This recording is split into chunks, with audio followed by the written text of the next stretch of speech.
வணக்கம். City man Tamil செய்தி பத்திரிகை யூடியூப் சேனலின் செய்திகள்.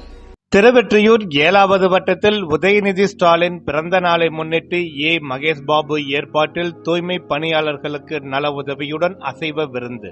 திமுக இளைஞரணி செயலாளர், தமிழக விளையாட்டுத்துறை அமைச்சர் மற்றும் தமிழகத்தின் துணை முதல்வர் உதயநிதி ஸ்டாலின் பிறந்த நாளை கொண்டாடும் விதமாக சென்னை வடகிழக்கு மாவட்டம் திருவெற்றியூர் கிழக்கு பகுதி 7வது வட்ட திமுக இளைஞரணி சார்பில் சென்னை வடகிழக்கு மாவட்ட இளைஞரணி அமைப்பாளர் RD மதன்குமார் ஆலோசனையின் பேரில் திருவெற்றியூர் இந்திரா நகர் பேசின் ரோடு பகுதியில் இன்று 17/12/2025 7வது வட்ட இளைஞரணி அமைப்பாளர் பச்சையப்பா CA மகேஷ் பாபு தலைமை மற்றும் ஏற்பாட்டில் தூய்மை பணியாளர்களுக்கு நல உதவியாக பெண்களுக்கு புடவையும் ஆண்களுக்கு பேண்ட், சர்ட் மற்றும் மதிய உணவாக அசைவ விருந்து பரிமாறினார். சிறப்பு விருந்தினராக கலந்து கொண்ட திருவெற்றியூர் கிழக்கு பகுதி திமுக செயலாளர் மற்றும் திருவெற்றியூர் மண்டல குழு தலைவர் திமு தனியரசு.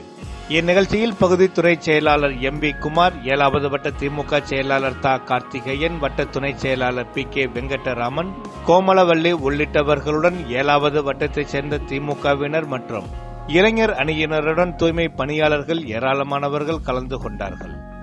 நிகழ்ச்சியில் திமு தனியரசு பேசிய போது, திருவெற்றியூர் தொகுதியில் தமிழக வெற்றி கழகத்தின் தலைவர் நடிகர் விஜய் போட்டியிட்டு வெற்றி பெற்றால் தான் கட்சியை விட்டு போய்விடுவதாக விஜய்க்கு சவால் விடுத்தார். தொழிற்சாலை பகுதி தொழிலாளர்கள் இருக்கின்றார்கள். இந்த பகுதியிலிருந்து நின்னு பாரு, நீ ஜெயிச்சிட்டுனா நான் கட்சி விட்டே போயிடுறியா? இது எங்க சவாலை ஏத்துக்கோ முடியாது.